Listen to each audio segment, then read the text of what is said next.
दूसरे चरण का मतदान पूरे देश भर में चालू है और अब तक का जो रुझान है, लोग भारी संख्या में वोट दे रहे हैं। सबसे पहले तो मैं मतदाताओं को अपील करना चाहूंगा कि सुरक्षित देश के लिए, समृद्ध देश के लिए और गरीबों के कल्याण के लिए ऐसी पार्टी चुनिए जो अपने वादों पर खड़ी रहे। देश भर में पूर्व, पश्चिम, उत्तर, दक्षिण में सब दिशाओं में प्रचार कर कर फिर से एक बार आज भोपाल आया हूं। देश भर में मोदी जी को तीसरी बार प्रधानमंत्री बनाने के लिए बहुत बड़ा उत्साह है और हर जगह पे वो प्रदर्शित हो रहा है।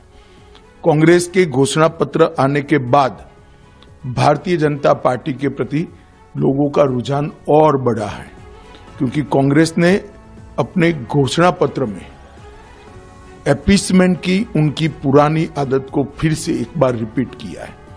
कांग्रेस के घोषणा पत्र में पर्सनल लॉ को हम आगे बढ़ाएंगे, ये बात की है।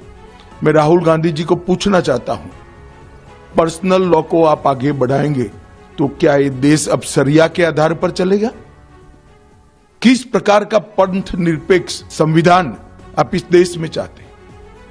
हमारा संविधान पंथ निरपेक्ष है। देश के कानून धर्म के आधार पर नहीं बन सकते। भारतीय जनता पार्टी ने अपने घोषणा पत्र में स्पष्टता के साथ कहा है, हम यूनिफॉर्म सिविल कोड को लाएंगे। सभी पंथ मजहब के लोगों के लिए एक ही कानून होगा। हमने ट्रिपल तलाक समाप्त किया है, यूसीसी की शुरुआत की है, उसको हम आगे बढ़ाएंगे। राहुल गांधी जी पर्सनल लॉ की बात करते हैं, वो देश को खंड खंड तोड़ने की बात है और शरिया के आधार पर क्या यह देश चलेगा? किसी एक धर्म के कानून के आधार पर यह देश नहीं चल सकता। ये देश में पर्सनल लॉ नहीं चल सकते।